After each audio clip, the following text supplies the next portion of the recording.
All right, welcome to another episode of the Kings of Causeway podcast, part of the Boston Sports Entertainment Network. I'm your host, Pat Berg, joined as always by Ryan Coffey. We are here talking round two, game 5, Bruins Panthers in Sunrise, Florida. The Bruins eke out a 2-1 win.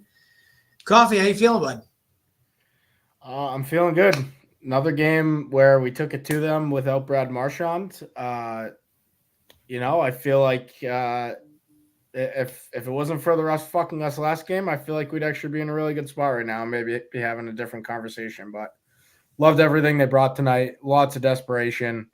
It was emphasized by the last kind of penalty kill there when they had 6-on-5, people diving all over, just getting the friggin' puck out of the zone. So I couldn't ask for more. I mean, I feel like they played as good as they needed to. They did everything right up until the kind of last minute, and the guys who needed to step up, like McAvoy, even though Pasta didn't score and had plenty of chances, I felt like he kind of took it to him. But yeah, what were your thoughts?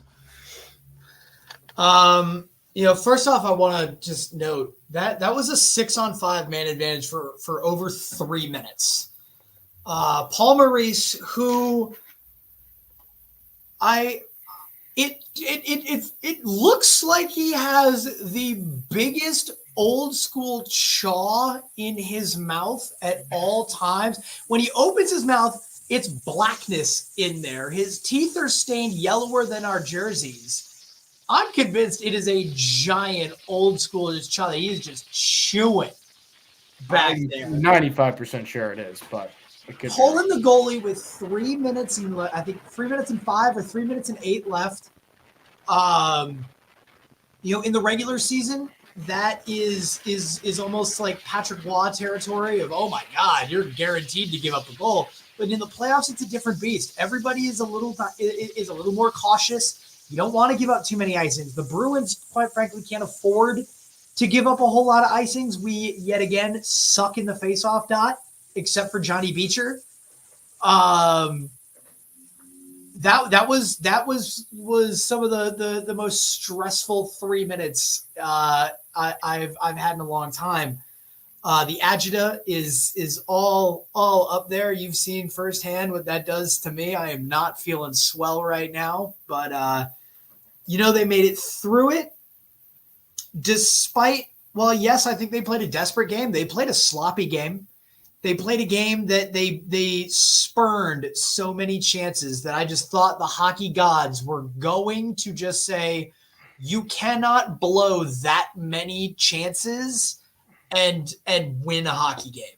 You just can't. 2 shorthanded breakaways, geeky 1-on-0 from inside the hashes, Pasternak doing God knows what, can't buy a good shift right now. He can't receive a puck, can't pass the puck, can't do shit right now. He is garbage today and all series, to be perfectly frank, from your so-called superstar being, I don't know what that is.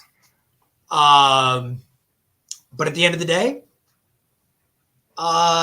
2 things kind of stood out. One, the refs are not trying to extend this series.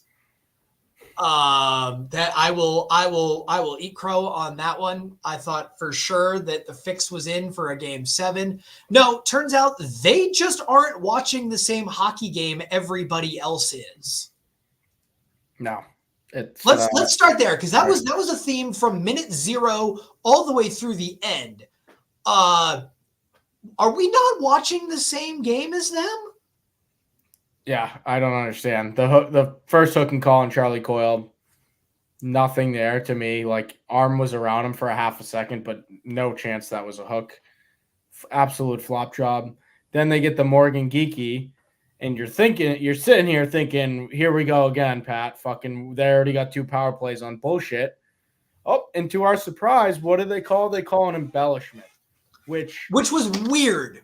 And I still don't get this rule. It's another NHL rule that I don't get. Kind of like hey, if you challenge a play, the other team gets a power play. I don't agree with that. I don't agree with this one. If someone's embellishing, that means it wasn't a penalty. It means they were flopping. So I don't understand why both teams are penalized. But no other either way, does a flop go go both sides basically. You know, in basketball, if you flop, you get called for flopping. In soccer, if you dive, it's a yellow card on you and not a foul on the other person. It's either a foul or you're trying to pull a fast one. It's not both. I don't get it. But then what ensued after that was like 6 minutes of what I would consider to be playoff hockey. The only thing is, for the first 5 games, that hasn't been allowed, where guys are getting decked all over the place and sticks are up high. And sure enough, come later on, it's not allowed again out of nowhere. Like the lack of consistency from I don't know what to do at this point. And I'd ask the rest for more power plays, but I don't even want to get started about that. I don't even want a power play anymore because can we just buy a hey, the next time you feel like calling some bullshit, don't. Like, I don't want the man advantage. Like, just the next time you feel inclined to give a random trip or whatever, like, just don't. Like, just don't, because I don't want the power play. We're 1 for 19 since starting the playoffs, 6 for 12. Go figure. None of the guys that are on that top power play are producing at all at any stage of the game whatsoever except McAvoy. And he only showed up tonight. He has been anonymous games 1 through 4. I'd argue he's been anonymous for. I'd say McAvoy's been almost anonymous for the entire playoffs. Except when he's in the box or giving things away. We always talk about him kind of choking in very important games. I will say he had a very good game tonight. So agreed. I'm happy with that. I agree. My fucking God, like, what is Jim Montgomery? Like, I'm fine. I think I'm finally on your team. I'm finally convinced that Jim Montgomery fucking sucks. Like, Monty the Muppet. He's a fucking Muppet. The fact that we got another too many men, like, what was that, 7th or 8th? It had to have been addressed. Yeah.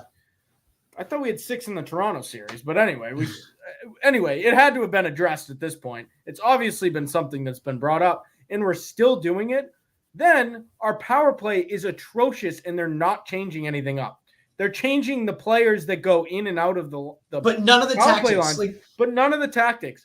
So we got to talk about zone entry. Like, just work on zone entry. If Maroon's going to do nothing on the ice, at least put him in front of the fucking goalie and let his big fucking fat ass stand there in front of the goalie while someone like a Pastrnak shoots. Get a Justin Brazeau out there. Our power play was clicking right before the playoffs started when Brazeau was kind of playing that, sit in front of the goalie and kind of get the dirty ones in there. Like, we're just not changing anything, and it's becoming frustrating. Like, yep. I'll say on that because on the other real quick, on the other side, Paul Maurice is adapting to things we've done, and Jim Montgomery is just not doing that in my eyes. And I gotta say, Paul, like they showed a whole they were having a love fest with Paul Maurice today on the broadcast. The only reason I'm convinced that he's got like Redman in his jaws because how often they zoomed in on his fucking face. But the one thing I'll say is he is going after the refs. He's going after his players. I think he's yelling at our players at some point, and it's working. It is getting something out of this floor. Meanwhile, Jim Montgomery is either quiet or now is just doing a bad mime job of guys getting whacked in the face. It's like nobody gives a shit if Mr. Clean is doing this behind the net. Nobody that does nothing.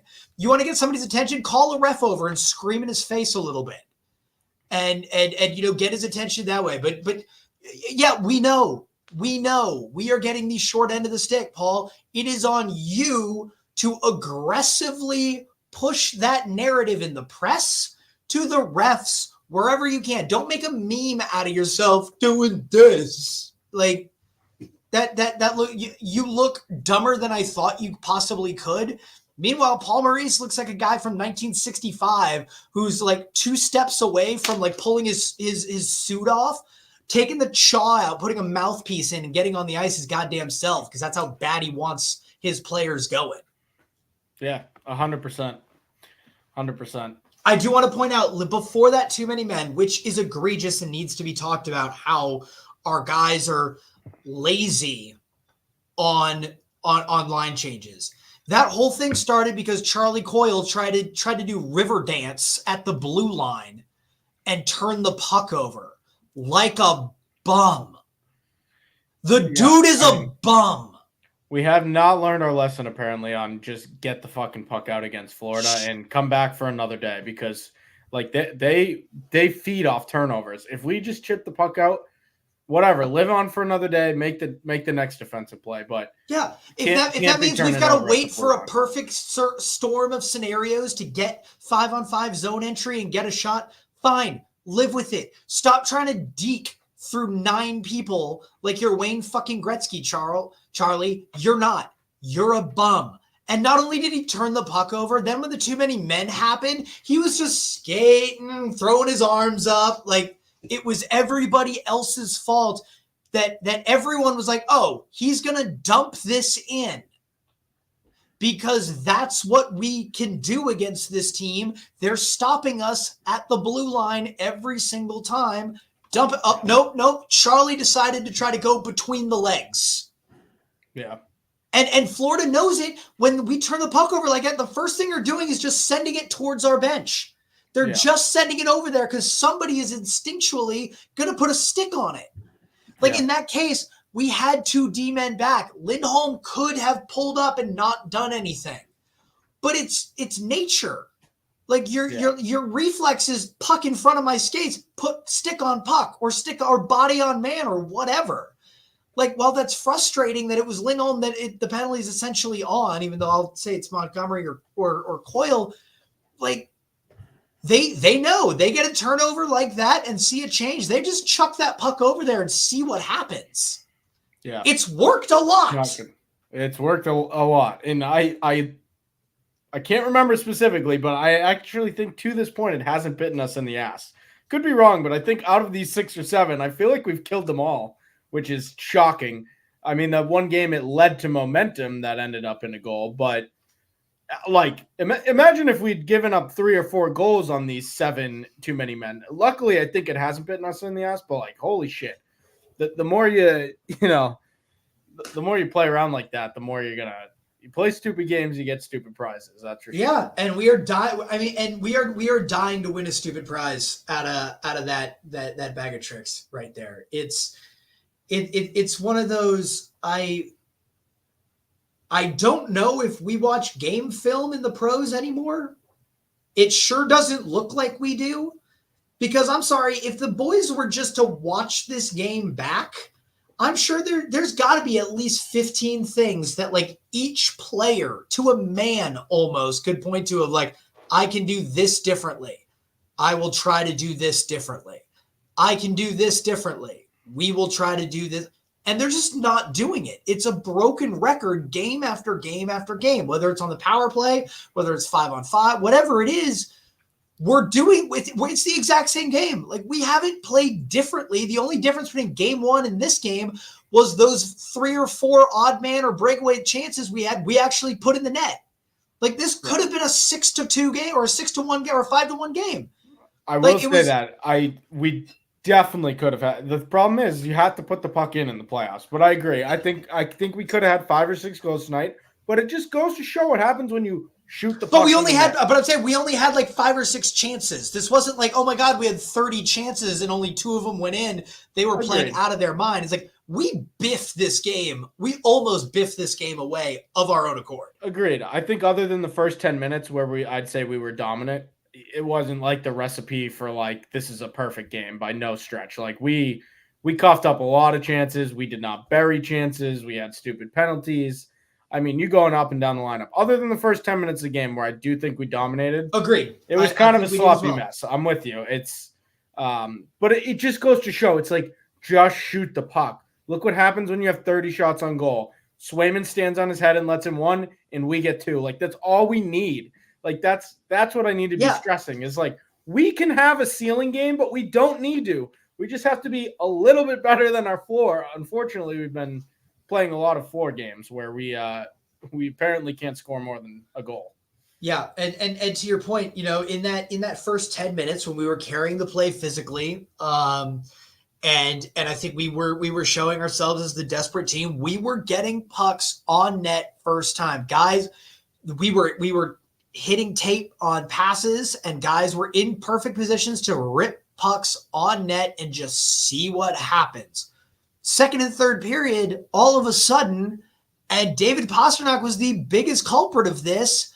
We started doing the thing where before you catch the ball, you're looking upfield to do something next. And that usually goes like, how many pucks went under his blade? Or how many pucks did he try to, let me backhand and no one's there? Because instead of looking and passing, he was just like, meh. Like, I get it. I'm sure he's frustrated. Not only because he hasn't actually done anything this series, but they're not giving him a whole heck of a lot of room to work. They're not. And our big bodies aren't clearing him any space whatsoever. We're going to touch on that in a minute. But I get it. He's frustrated. But when we've talked about this before, when you're frustrated in hockey, when things aren't going right, just go back to second grade fundamentals. Chip the puck in, go in on the forecheck, get to the right space, read passing lanes, and just build up the good hockey karma. You have good football karma, good sales karma, good hockey karma. Just build it up. Even when things aren't going, and he's trying too damn hard to outdo, it's like he's got to break the dam by doing the absolute flashiest, sexiest thing. I agree. I will say, I agree with you that we do need to create space for him. He's not, unfortunately, as good of a player as he is, he's not a Connor McDavid that can just kind of skate around people or do a move and just keep going. Pastrnak needs space, and he needs space to get his shot off. So maybe it happens once or twice, maybe a handful of times in the regular season where he goes one-on-one with a defenseman, undresses him. That's not happening in the playoffs. These defensemen know how to play defense. They're going to take the body every time. So our other players that are on the line with Pastrnak need to open up that space for him so he can get shots. That being said, he had his chances tonight and he didn't bury them. So I agree with you. It's too much inconsistency. One game he's noticeable, the next game he's not. If he keeps playing like he did tonight, I think the goals come. So I like the effort tonight. Yes, he could have buried 2 or 3, but I think if he plays a little bit more like he did tonight, things will go better. 3 games before that, he was I didn't like his turnover game. He coughed up the puck a lot. And I think he's trying too hard in the neutral zone when we're trying to break out. Like you said, Florida feasts on these neutral zone turnovers, and he gave up a lot of them that just, you could tell they were just kind of getting him the puck to get it in deep or do some and get off the ice. And it was going right under his stick, and it forced a rushed change, slopping it, whatever, led to zone time. I'd like to see him just kind of get back to fundamentals. Maybe goals come, maybe they don't, but at the very least, you got to play clean hockey in the playoffs. Above anything else, we've seen. This was a game that was turned by one play. That is how it normally is in the playoffs. The 6-2s, the 5-1s, those are aberrations. I know they've happened more than I certainly ever thought they possibly would in one series, but that's not the norm. This is a normal playoff game. This is a normal playoff game between two teams that were separated by 1 point in the regular season, and both have a lot of skill, a lot of talent, a lot of physicality, and a lot of heart. This is what normal looks like, and this is honestly what I think 6 looks like, and hopefully what 7 looks like. And so you got to be clean. You got to be clean because Florida's not going to blow as many chances as they did tonight. They're sitting in that locker room right now going, Sam Reinhart, you had 3 gilt-edged chances tonight. You bury one more of you had 4. You buried 1. You go 2 for 4. And this is an entirely different ball game that we're talking about. They know they had the chances. We didn't stifle them completely. Jeremy Swayman played out of his mind, and they missed Out the of his net a mind. lot. Yeah, out of his They mind. missed the net a lot. And I'll just say this. I think there's two differences between the style of our play, right? Once we had the lead, dump and chase 100%. Don't make any turnovers. You just keep grinding away, chipping away at them. That's one style of play. What we did in the first 10 minutes is what I need to see like for the rest of the game or until we get a 1 or 2 goal lead where we're making passes and we're using the space correctly. I can't tell you how many times tonight, like I get going north to south and getting it in deep and all that, but sometimes there are opportunities. David Krejci was the best of this to just pull up and slow the play down, let everyone else go by you, and then decide what to do. There were so many chances tonight where I saw opportunities for our guys to, instead of trying to force a little chip or force a pass across the ice, we could have just held our position, space was opening up, and then you kind of make a decision. And I feel like we started to do it really well in those first 2 minutes, and it didn't carry over at all for the rest of the game. It's about making concise plays like that and not just like forcing things for the sake of getting it in deep or going north to south. You got to think about what you're doing when you're actually making the play. Yep. And I don't know if, so we proved in those 10 minutes we are capable of playing that hockey. 100%. We saw it all year. We are capable of playing that kind of hockey. What I think we're running into, and this is going to play directly into my Monty Muppet theory, playoff lights are brighter. The lights are brighter. The pressure is on. Guys put pressure on themselves when it doesn't exist as much as they put it on themselves. The city, the fan base puts it on certain people. I put it on people. You put it on people. Like the pressure is ratcheted up. And the thing that you mentioned about David Krejci, like the quintessential just calm port in the storm player. Yeah. Never, ever felt like DK was gripping his stick too tight. Now, there were times where I was frustrated with his play. There were times he was missing wide open nets, but I never felt it was because he was too nervous to get a shot off fast, and that's why he blew. It was never that. He was the epitome of I'm on the lake back home, the frozen lake, and we're just playing. We'll be calm. We won't grip the stick too tight. I'll see what's there. Not see what's supposed to be there. I'll double check. Like the playoffs is all about mitigating your mistakes. It is not about, which again is why so often we don't see 9-7 games. It's not about which high-flying offense can get it done, because that's not how you play playoff hockey. It is about who makes the fewest amount of mistakes and who just plays what the board is giving you versus what the board should be giving you. Correct. And I think for the first 10 minutes, we were taking what was there. If north-south was there, we were going north-south. If east-west, we were doing that. If hold-up was there, that's what we were taking. Then we got a goal up. Florida began to ratchet up their kind of intensity. And for the rest of the game, we were playing fuckstick. Yeah, we were. It was sloppy after those first 10 minutes. It really was. I agree. I mean, you nailed it.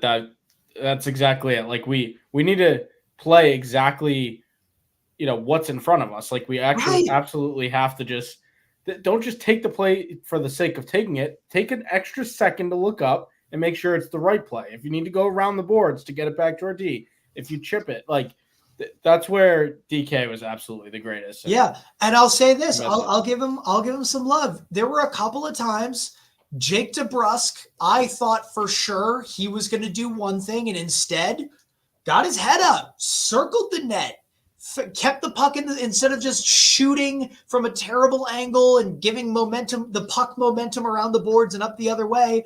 He would just carry it, and sometimes it led to some zone time, sometimes it didn't. But it was that okay. All right. And I'm sorry if Jake DeBrusk can get it through his head that like, hey, it doesn't always have to be about you, guy. Everybody on this team needs to just get it through their head. It's not about the name on the back of the jersey. It's about the spoke to be on the front. And just make the right play, the team play. It's a team. Like, I don't need Pasternak to come out and feel like he needs to get a hat trick in game 6 in order to make up for this game. No, Just play team hockey, top down. Today's goals, Morgan Geeky. I mean, yeah, I know he's got 4, but like if you would give anybody DraftKings on Morgan Geeky 4+ goal or 3+ goals in the playoffs in March, no one's taking that bet. No. But that's where it's going to come he's starting from. to turn into one of those players that I think could be a real asset for us. We made a couple comparisons to David Krejci. I feel like Geeky has that. I know he had one opportunity that he kind of shot off the pad today, but I feel like he's one of those guys. At least got it on net. I feel like he's one of those guys that doesn't get rattled. Like his game's always kind of calm, consistent. I've seen a ton of good things from Geeky, and I'm like, he's a player that could be one of those ones that we've kind of stolen for the future. Yeah, I agree with you. And he got the big one to get us going, which is can't underestimate that. Now let's talk about something that I noticed kind of later on in the game. Like I said, I was in my own world during the game because I cannot listen to these commentators because they are absolute cheeks. But I noticed that Muppet Monty had Pasternak out there with Pat Maroon a lot. As if, trying to force somebody to create some space. Well, one thing I will say is Pat Maroon created no space for anybody. Pat Maroon hasn't created space for anybody in the playoffs.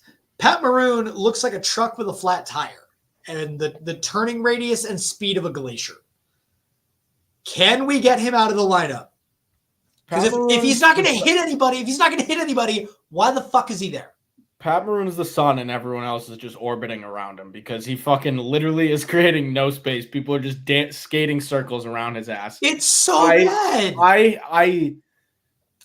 I understand why he's out there, and I'd say if our lines and Marshy was in our other 3 lines were clicking like they should be or have been in the past, maybe you get away with keeping him out there. This is not the series for that. Like, he is a liability, and he's not fighting it. Like, if he's not going to play up to the standard of what we should expect, then he needs to do it another way. Put him on the power play. Have him sit in front of the goalie. I've said it a million times. Just drop the gloves with anyone. But he is a waste of space, and I'm on board with you on that. I was giving him a little bit of time because of the back today was bad. I thought he might be ramping up. But today was noticeably bad with him playing with a skill guy. Brezzo. I feel like Brezzo didn't have a great game either, and our big guys need to kind of start stepping up. Yeah, it's one of the Florida's. I think this series is too fast for Pat Maroon. I think Florida lines 1 through 4 is just too fast for him. I'm not saying he can't potentially add value in a different series. I don't really know if the Rangers series or Carolina, maybe, if we were to get to that point, but I don't think this is the series for him. He's like, to your point, even their bigger physical guys that want to hit don't have to hit him because they can just dodge him. Like I hate to make this comparison, but I'm gonna do it. It's a lot like what we had talked about for a while when Zdeno Chara was kind of in his last couple years, where like he could make an impact on a third line defensive pair, and that's where we thought he should fit into the lineup. Obviously, Zdeno Chara, one of the greatest defensemen to ever play, but you could just tell he didn't have that big body anymore. Like, he was getting pushed around by guys half his size, and he wasn't fast enough to keep up to get to that poke check with his strong stick.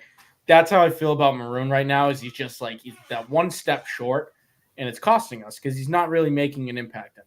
No, I literally can't tell you how many times he went to go do something below the goal line, and just lumbered, turned around, and the puck was already outside of the zone, and there you see Pat Maroon just kind of skating back. It's like I just don't know how you keep him in the lineup if a Brad Marchand comes back healthy. It makes me really wish everything with Lucic didn't happen because I feel like he'd be in that spot right now. And I would feel a lot better about Milan Lucic going after a Bennett or going and throwing some hands on someone than Pat Maroon right now. That's for sure. Yeah, I mean, Maroon said all the things in the media about, like, I'm asking these guys to go and they don't want to go. It's like, we were talking about it this morning. then fucking make them. Yeah, literally. Like, and it's tough because the one time he tries to, he gets kicked out. But I don't know. You do something. Do something. Yeah. I don't think the team is if he tries and either, maybe it happens, maybe it doesn't. But if he were to, let's say, get kicked out trying to start a fight and gets thrown out and is just going to the bench, it's like, yo, nobody wants to, none of y'all want to, you don't want the smoke. I think that riles the Bruins bench up so much for the entire game. And he's been such a liability everywhere else on the ice that we're not losing anything there. So fucking send him out there. Send him out there to just face wipe. Yeah, Sam literally. You can rotate the three centers. Just get his hand in there. Just get his hand in Bennett's face. Get his hand in Kachuk's face. Kachuk will probably go. Kachuk's got that. I think Kachuk will just go. His coach will be screaming at him, "Don't!" But I don't think he'd be able to help himself. And now we've got either matching or they both go entirely, whatever it might be. But like, if you want to say the tough boy things in the media, of like, I want to fight, they don't want to fight me, bro, then you've got to get on the ice and make it indisputable that you are here trying to fight and nobody wants the smoke. Could you imagine the Garden? If Pat Maroon is trying to fight and gets thrown out of the game and just skates by the Panthers bench, it's like nobody wants the smoke. Not one person wants the smoke. It would erupt. It would go nuts. And I will say this. And we're not losing anything with him off the ice. What he was doing in the first couple games, like he was doing, like he'd give that guy the extra mitt in the face. He's not doing that. So for him to try to say, I'm trying to fight people, it's like, no, you're not. Fucking keep shoving them until they do something. Like, don't just go. I mean, I'd love to see him just honestly skate there and punch Sam Bennett in the face, but don't just go in and mash them. Kind of push them. No, do it right. Do it right. Be around the goalie where everybody puts their hands up and just be every time you're out there, just be the guy that is putting after the whistle, right, Mr. Miyagi on their fucking face. You do that enough, somebody is going to pop their top, and that is going to be your opportunity. I am not saying you got to take a run from 30 yards back after the whistle and cream somebody. While I'd love to see it, I was totally about that last game, but now it's that is a surefire way to a penalty. Like I'm not advocating that for the interest of they're already looking to give us penalty kill opportunities as it is. But we've clearly seen that after the whistle, they're letting everybody's hands kind of go up. They're being kind of slow to break some people up. Just every time you're on the ice and there's a whistle, just Mr. Miyagi somebody. I don't even give a shit who it is. You're going to piss somebody off, and either they're going to drop or they're going to send somebody out to drop. And at this point, you're a waste of space otherwise. So fucking, if you want to talk tough in the Boston media about how you're trying to fight, nobody wants to fight. I didn't see 1 ounce of I'm trying to fight here out of Pat Maroon tonight. And if he's not going to do that, and he's just getting skated in circles around, and he can't actually lay a check because he's so slow, then you have no use to me or this team in this series. And if you're not going to do that, you need to go to the coach and say, Coach, this isn't the series for me. We all remember Ryan Gosling's character and Remember the Titans going, hey, put Petey in. He's better than me, and I care about the team winning this fucking game. Like, just do that at this point. Just do that at this point. I don't disagree, and I feel like Brezzo, both these guys, like, we're far enough now that they've had their chance to recover from the injuries and get up to speed. Like, yes, it takes a few games, but we're beyond that now. And I'm not seeing what I need to see out of them. Like, I can't remember a single hit that either of them like actually finished tonight, or I felt like, damn, that was a hit. I saw them falling over more than I saw the Panthers they were going after falling over. So, I mean, yeah, Brezzo and Maroon, they got to do something to start creating space. Yeah. Because Brezzo, Coyle, I will say. I put Coyle in that category of kind of a guy that creates space too. He's not doing it either. So now our 3 top guys that kind of have puck control and can create space are not doing it. That's a problem. Yeah. With Brezzo, you're dead on. I noticed him kind of on the ground a lot. I will say that there were a couple of ones that I've looked as like, oh, that was called as a trip last game or the game before that. It wasn't that. Yeah. The other thing, and we talked about this at the top, maybe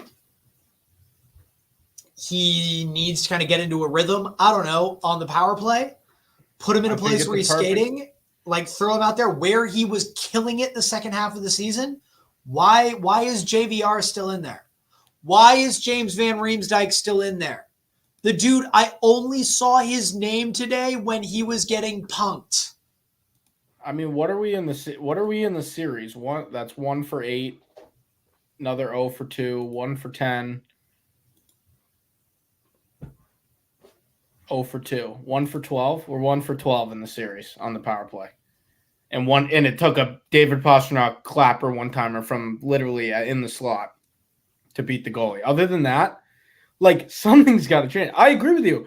Get Maroon in front, get Brazeau in the first and second unit. Like, that is, like, I don't think there's any better way to get going. And, like, that's not a bad strategy, putting our two biggest guys in front of the goalie's eyes. Yeah. Honestly, just send them out there, have them A-frame their skates, and just say, I'm not moving. I'm not moving. You are going to have to cross-check the ever-loving shit out of me, and then I'm going to fall over like Bertuzzi and maybe get another call. Maybe not, but at least we'll chuck one up for later on, like, oh, you can't get away with doing that too many times. Like, eventually it'll work. Just go A-frame your fucking skates in front of Bobrovsky and let them, and I cannot say this loud enough, shoot the fucking puck high. Every goal he's given up except the geeky one today has been over the glove. He cannot handle high things. Just elevate the puck. Zaka, when he's skating in there on a breakaway, didn't realize he's gone 24 playoff games, never had a career playoff goal, had a breakaway. What does he do? Shoots low. Yeah. Coaching and game film. It is not that difficult. They've got to fly home tonight, probably. Everybody, required viewing. Watch the fucking game. Watch the game. Come to team practice tomorrow telling your teammates 3 things you want to do better next time. Every single person, to include Jeremy Swayman. 100%. Everybody, come with 3 things that you want your teammates to hold you accountable on, what you can do better based on last game. Agreed. And I want to go back to the big bodies being on the power play. One thing that's never really talked about as well is it can help us on getting in the zone, which, we've absolutely sucked at the last few games. Like, if a big body is coming down, either on the initial hit on the power play, we dump it in, big body's coming down, scaring their defensemen, turnovers happen. Or if he's the second layer in, he's on the boards, big body again, tracking that first clear they're trying to make around the boards, blocking it.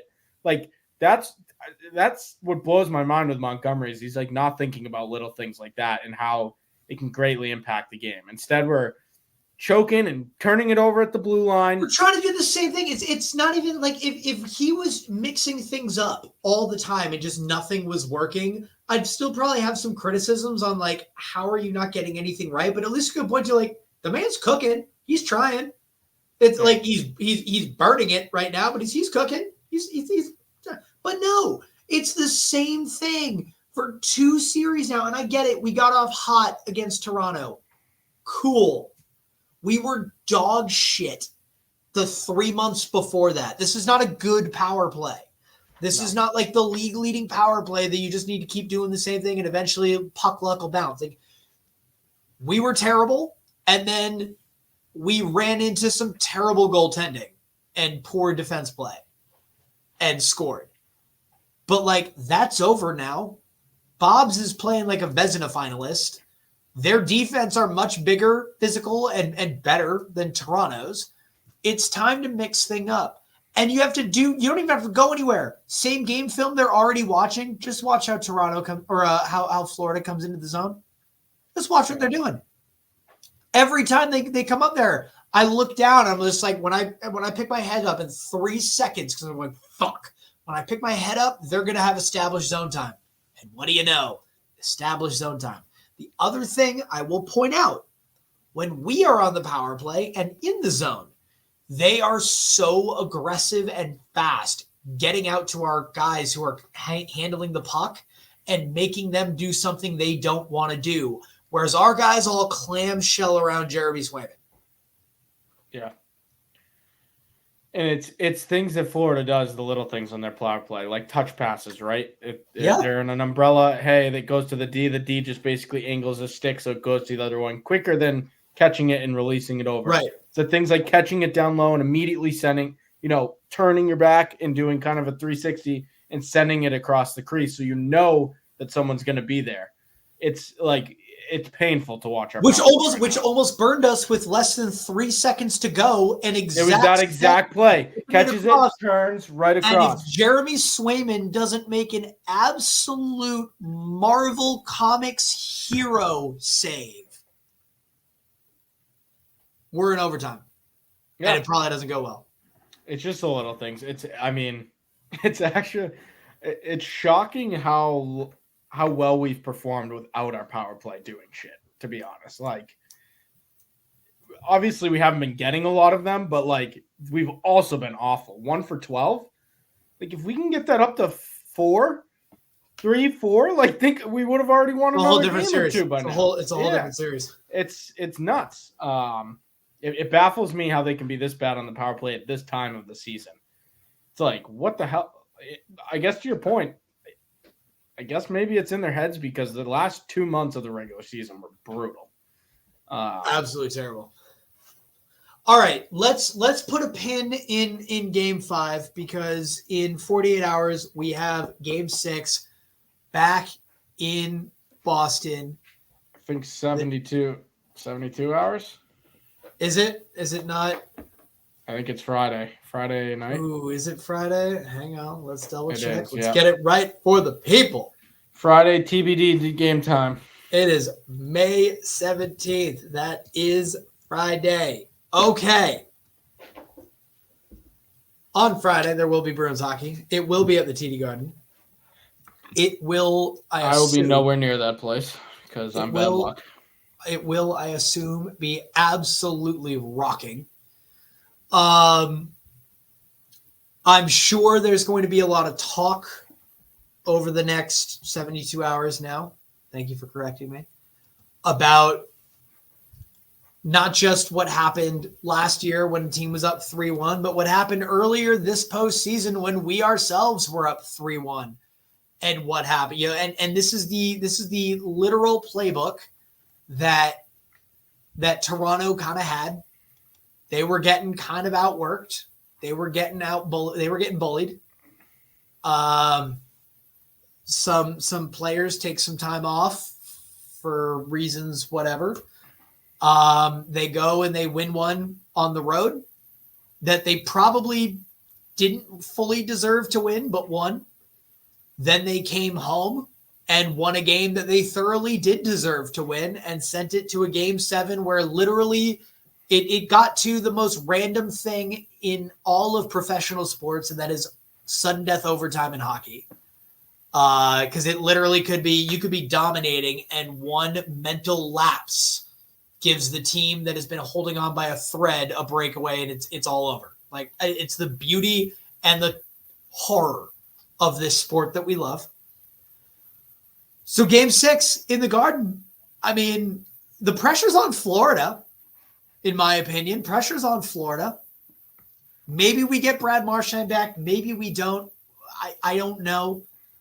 I don't know. I do know that I have seen grown-ass men who get punched in the face professionally, get punched with more notice and in a better spot than Brad Marchand got punched in the face and had to take like 3.5 months off due to, concussion and knockout related symptoms. That is just the human jaw is not meant to get punched when it's not expecting it. It's not. And unfortunately, we're in the day and age where, a lot of players, even if they did have a concussion, they'd just say, fuck it and go out there. But unfortunately, we're past that point where it might not even be up to Marchand. Marchand might be like, fuck it, I'm going to fight through this. And the doctor. It's absolutely. I want this to be as clear and on the record as possible. Brad Marchand's return is not up to Brad Marchand. Brad Marchand's return, honestly, is not even up to the Boston Bruins at this point. Up to the doctors. This is going to be up to some independent doctors that are going to do what is in the best case of Brad Marchand long term. No matter how much he kicks and screams and fights and cuts and does whatever he wants, they're not going to bend. That's not how this works because this is not the Bruins team doctors that are evaluating him. So maybe we get him, maybe we don't. Operating on the assumption that we don't, because I think that is the safest assumption of our floor. Any roster moves that you can see happening going into this game 6, or does Muppet Monty roll with the same everything? I really liked what Lauko brought tonight. I mean, we talked about it. I feel like I really would love to see a game without Pat Maroon in there. It would be a very tough decision, though, because of, I mean, obviously whatever happened with the refs last game, it happened. But if you look at it kind of in an okay lens, like we technically, we're taking it to them last game and kind of got fucked. We took it to them. I wouldn't say we dominated them this game, but we outplayed them this game. We outscored them. I would love to see a Boakfist, but I think it's going to be a hard decision not having Pat Maroon on that ice. Lauko, I really liked his game. I think he can be feisty, and he has been one kind of laying hits out there, so I like his game. Although I don't want to assume we're getting Brad Marchand back, I feel like we are going to. So we'll see what happens. But would you just straight up reshuffle some lines, pull out Pat Maroon, plug Brad Marchand in, let Lauko stay in, kind of mess with the bottom 6 and go from there? Or who would he come in for, in your opinion? I would love to see a Boakfist, Lauko, and Beecher type line. Okay. I feel like that could be really, a fourth line, make completely different. They could bring energy, and here's the thing. When the fourth line's out there, if they're not throwing hits, which our fourth line isn't anyway, then beat them with the speed. If they're going to take 8 minutes that's what Bokus would do. If they take Bokus can get around these D-men. Beecher and Boakfist are going to be fucking flying down that ice playing 8 or 10 minutes a game. Yeah. So personally, that is what I would do. If Maroon was out there being the enforcer that we thought he would be, completely different story. But he's not. And we only have room for one of those, and I think Brazeau has the higher upside of the two. Agreed. And I think Brazeau is a guy you can move up and down the lineup, right? Like he could technically play on a line 1 through 4. I'd feel comfortable. Maroon on the first line, I feel like would be a liability. So that's where. Yep.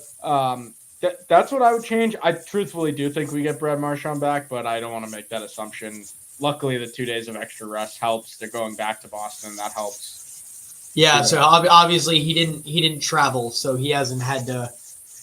The interviews made it sound like if we win tonight, we're buying Marchand his ticket back into the playoffs. That's what the interviews sounded like, but we'll see. I mean, I'm hoping, because I think that I think you replug him back into a lineup at home. And have him go right after Sam Bennett and fucking knock someone's lights out. I mean, it's piecing itself together to be that. Obviously, you never kind of want it to happen. This is slightly different, but in game, I believe it was game 2 of the Stanley Cup Finals 2011, when Nady Horton got blindsided, concussed, straight up knocked out doing the my limbs are frozen thing on the Vancouver ice. That was a turning point in the Stanley Cup final of like, we are okay. We are going to win this now. If we get Brad Marchand back, I understand that things are a little dissimilar between the two, not only for the round that it's happening, but also we'd be getting the player back and all of that. But that kind of galvanizing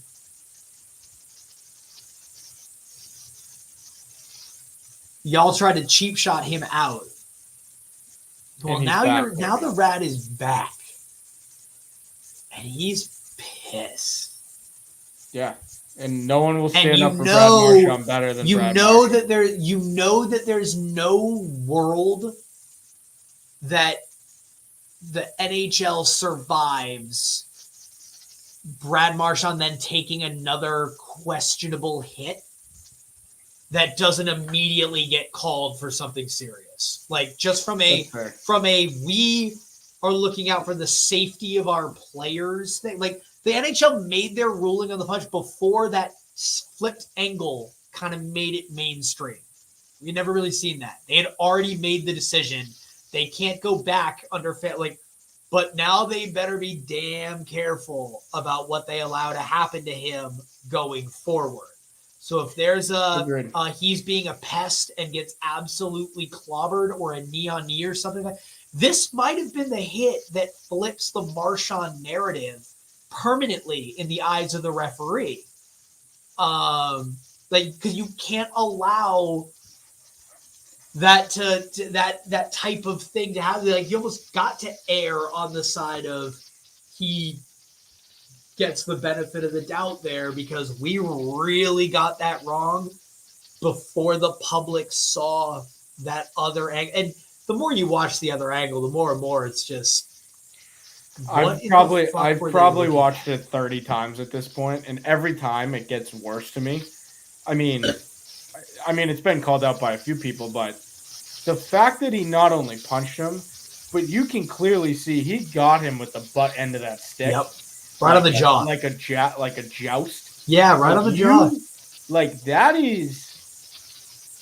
goes beyond every level of an unsafe play. And I forget the exact ruling in the NHL safety book, but it's something along the lines of using your stick as a weapon. Like if that's not it, minus the punch to the face, minus the interference, whatever else you want to call it. Like this one's almost as egregious as the Lori hit to me, if not even worse. Because what's worse about it is the Lori hit happened in the moment. This one, you got to watch it in the NHL, still stood up and was like, nah, nothing to see here. Nothing to see here. That one blows my mind. I will say the only good thing I can say about the media is I feel like everyone's on agreement that we got fucked by the ref the last game. Like no one besides the Panthers were like, yeah, that was a good hard play by Bennett. Like everyone's like, wow, the Bruins got fucked. So I never usually have anything nice to say about the media, but this is now two scenarios where people have watched these clips and gone, wow, the Bruins are getting fucked. Yeah. All right, so we're in agreement. I also would love to see a Lacquist feature, or Lacko Boquist feature live. Like I think that would be great. Oh, I think their speed would be amazing and a huge asset. And just something that Florida hasn't had. We haven't made them defend something like that yet. You know, it's one of those, all right, we're back on home ice. We're going to have the advantage. You know, all right, we're going to also throw a wrinkle of you've never seen something quite like this from us. What do you do? Yeah. And the great thing is we don't have to let you know that that's what we're doing until like 25 minutes before the game. So here you go. You know, I'd even have are you allowed to take pregame warm-up skates if you're going to go to the press box? Yeah, I'm pretty sure you can. I think you can be a scratch after. Pretty sure you can be a scratch after the pregame warm-up, and I think you can send. I think it's something like 2 or 3 guys more than the standard lineup size out into the. I'm pretty sure, but I could be wrong. Send them all. They'll max that out. Let them not know a damn thing about what's coming. Just we are in an unusual position for a Boston sports team to be the clear dogs. The clear, we just won a game that no one picked us to win. And it was not handed to us. I want to say that again. I thought the NHL was going to hand us this game. They did not. They flat out did not. So we won a game that we won it on our own merit. And I now am under the impression that if we are going to win another game, let alone 2, it is going to be in spite of decisions, not because of them. So get crafty, get clear, like go into the lab and just come up with some wild things that you can do. Go into as a coach, this should be where you're having fun of just figuring out what weird thing can I do to make a game harder on the other. Not stop playing it, trying to make it easier on your guys. Let your professionals go be professional. Like trust that your professional ice hockey players can play ice hockey. I'd be practicing the power play with every guy in the lineup at a different spot and just like tell the 4 people that are playing the BK during practice, go easy. Like don't give it your hardest, right? Like let them find some seams. Let them see where the passes can happen.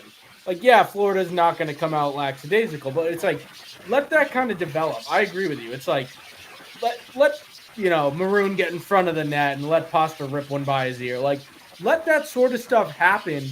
Then maybe ramp up the intensity and see how it goes. But, like, you got to try something different, especially on the power play. Yeah, you got to go to the lab. I mean, I know that we use the soccer, connotations and comparisons a lot. And I do think it's because there's a certain cerebralness about both games that make a lot of sense to me. Happens to be the 2 sports I played, but it's neither there. But really great soccer coaches will play in like a Champions League quarterfinal or semifinal where it's a 2-leg. They've got a home and an away. They know, hey, when we're playing on the road, it usually means the crowd's obviously against us. They usually carry more momentum or whatever. And we'll strategize an entire game plan based on kind of that. And when you're home, you kind of like, and the best ones come up with what are they going to be dribbling with the ball? And when they look up, what are they not expecting to be happening? Are they not expecting to be alone? And now it's like, oh my God, I'm alone. Wait, why am I? Oh, and now there's 2. Oh, fuck, there's the 2. And now I've lost the ball. Like, what are you going to do as a coach to make it harder on? It's not making it easier on your guys. These are professional multi-million-dollar athletes. Like, you got to trust, and I know they haven't necessarily showed it, but that's not on you necessarily as a coach. That's on what's going on between their ears. You need to go figure out what's going to make it difficult on the other team. That is what your team is relying on you to do. Make it harder on the opponents by lineup, strategy, mix it like whatever it is. Your job is to make it harder on them. So if you need to go into the lab and look at game film and be like, what are they doing really well, really effortlessly? All right. Well, we're going to make that an effort. Maybe they still succeed, but make it harder. Make it more of a, make it take extra effort. Because if it takes more effort 20 seconds into the game, it's going to take a hell of a lot more effort 58 minutes into the game. And if you're still around by then and you've just made every zone entry harder, if you've made every shot opportunity harder, if you've made every whatever harder, that adds up. And that is your job as a coach at this point, is to figure out how to make the game harder on the other guys so that your guys, who you trust because you've put them in the lineup, that's how you make it easier on them. By making it harder on the other guys, you're literally making it easier on your guys. Agreed. And tonight I saw a lot more bad examples pop up, but one I would say I feel like probably was coach was we let Alexander Barkov walk down the slot last game and just roof one. That was the game-winning goal. That's what made the game 3-2. Tonight, he tried to do the same thing. Keep that position. I'd say 3 or 4 times we had layers. There were 3-4 guys swarming him, making sure that he was not going to just kind of cut through the middle. And the one time he did ring the bar was an absolute – you can't do anything about that. It was an absolute fluke, quadruple bounce. That is puck luck to a T. You can't outcoach that. That shit just happens. It's a funky shaped piece of rubber that's going to do whatever the hell it wants when it bounces. That is not on anybody. If that goal had gone in, that wouldn't have been on coaching, defense, Swayman, anything. That was just a lucky bounce. Wow. But it didn't, and so we're here talking about it. But you're exactly right. He tried the exact same move between 3 of our guys. We were there. And we were there. So maybe that gives Muppet Monty some encouragement to go and maybe express himself a little bit in the coaches session. But I'm excited. I'm excited to see another kind of who they're going to bring out there to kind of pump up the crowd and do the flag wave. We'll see. They've picked a lot of good ones. They got to pull someone good out of the hat. This is potentially our last home game, or is our last home game in the series. I mean, so they better pull the person that is ready to just bounce off a wall.